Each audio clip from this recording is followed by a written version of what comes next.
Arvoisa seminaariyleisö, vuoden palomiehiä on valittu vuodesta 1982.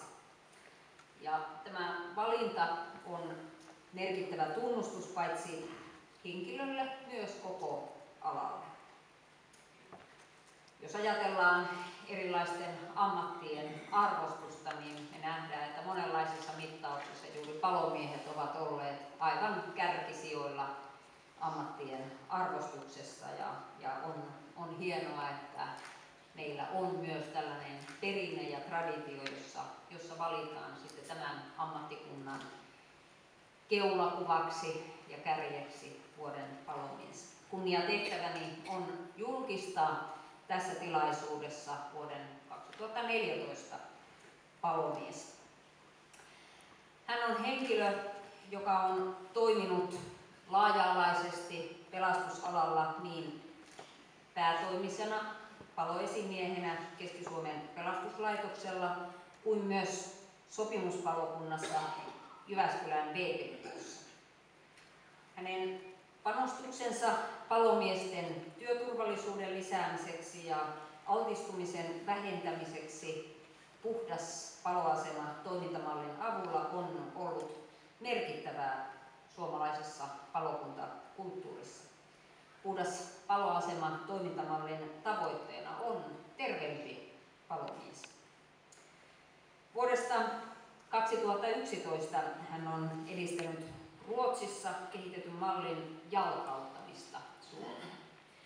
Mallin avulla pyritään juurruttamaan paloasemille toimintatapoja, jotka vähentävät operatiivisen henkilöstön altistumista, esimerkiksi suojainten käyttöä nokialtistustilanteissa.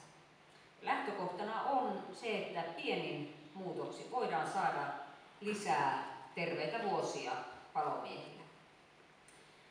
Hän on kertonut haluavansa olla myös tulevaisuudessa nykyisen työnsä ohella mukana altistumisen vähentämisen kehitystyössä valtakunnallisesti.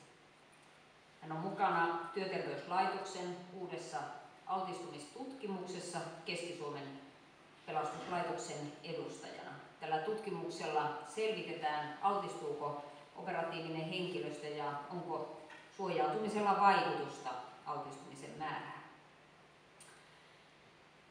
Vuoden palomieheksi 2014 on vuoden palomiestoimikunnan toimesta valittu jyväskyläläinen paloesimies Jarkke Lahti.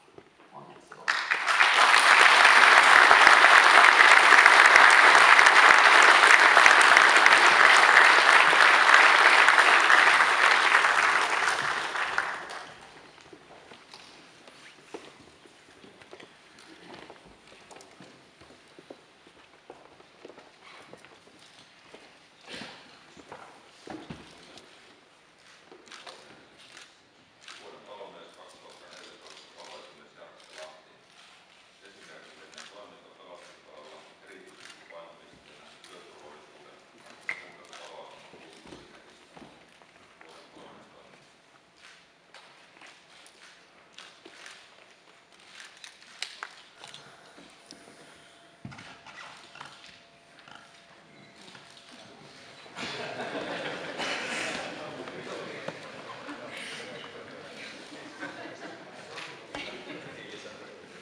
Tietysti arvostetun kunnian tuo mukana myös sitten se, että täytyy pitää puhe. Ja olen valmistellut puheen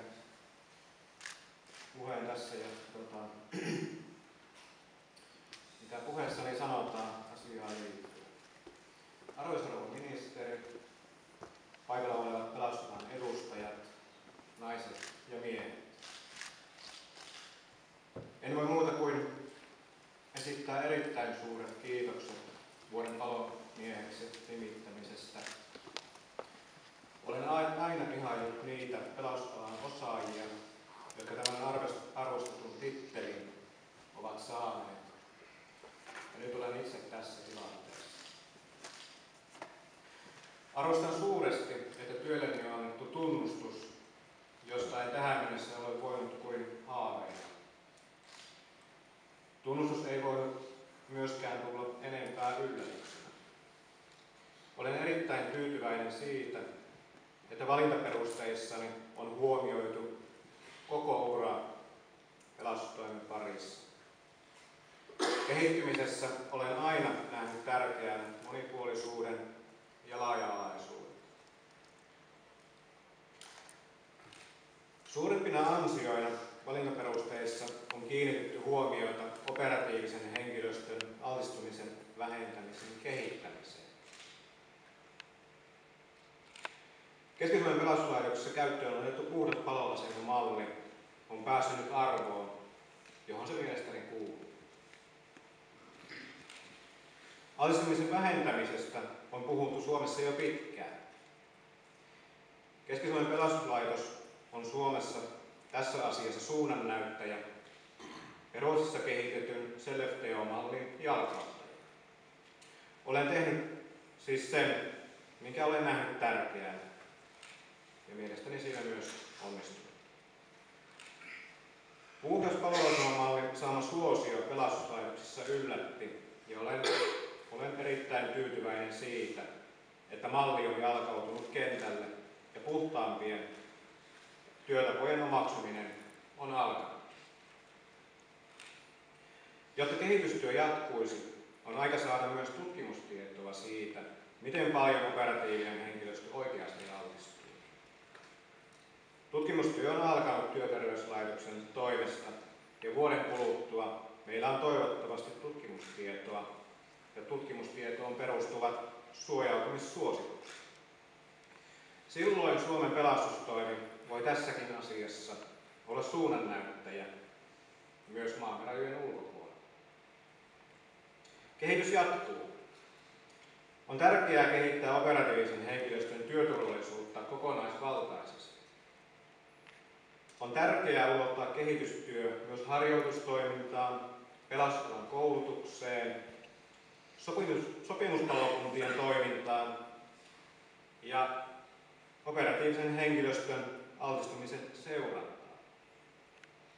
Haluan olla kehittämässä puhtaampaa ja terveellisempää pelastustoimia jatkossakin. En pysty siihen yksin.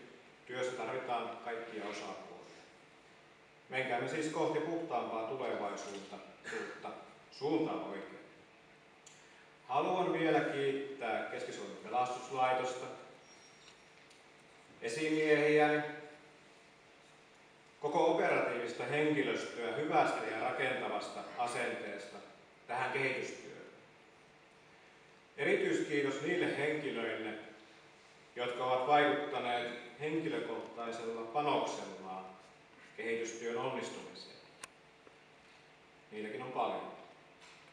Erityiskiitos myös perheelleni, joka on elänyt palokuntauraani pitkään, kokonaisuutena kohta 30 vuotta. Ei sovi myöskään unohtaa Jyväskylän VPK. Ilman sitä kokemusta en olisi nyt tässä. Eli vielä kerran kiitos.